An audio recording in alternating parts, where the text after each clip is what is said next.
Saturday evening அன்னைக்கு evening மார்க்கெட்டுக்கு போயாச்சு. கொஞ்சமாக வெஜிடபிள் ஃப்ரூட்டும் வாங்கிட்டு வந்துட்டேன். இந்த இளநீ வாங்கிட்டு வந்திருந்தேன். இந்த இளநீ வந்து இங்கே 1 லிட்டர் 120 ரூபா 110 ரூபா அந்த மாதிரி சொல்லுவாங்க.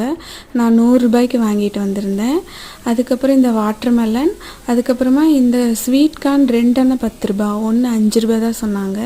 இந்த ஸ்வீட் கார்ன் ரொம்பவே சீப்பாக கிடச்சிது, வாங்கிட்டு வந்திருந்தேன். அதுக்கப்புறமா இந்த நாட்டு சுரக்காய் கிடச்சிது 10 ரூபாய்க்கு, இதையும் வாங்கியாச்சு. அதுக்கப்புறமா இளநியை பாதி ஹஸ்பண்டுக்கு வச்சுட்டு பாதியை வந்து நான் குடித்தேன். நான் எப்போவுமே இளநியில் 1 ஸ்பூன் இல்லைன்னா 2 ஸ்பூன் பனங்கல்கண்டு போட்டு ஒரு 5 நிமிஷம் நல்லா ஊற வச்சுட்டு அதுக்கப்புறம் தான் குடிப்பேன். இந்த மாதிரி குடிக்கும்போது பாடி ஹீட்டெல்லாம் அப்படியே குறைஞ்சிரும். இது காலையில் வெறும் வயிற்றுலேயே குடித்தா ரொம்பவே நல்லது. அதுக்கப்புறம் இந்த இளநீ கொஞ்சம் டேஸ்ட்டும் கம்மியாக இருந்தது, அதனால் கூட 1 ஸ்பூன் பனங்கல்கண்டு போட்டு குடித்தேன். டேஸ்ட்டு நல்லா இருந்தது.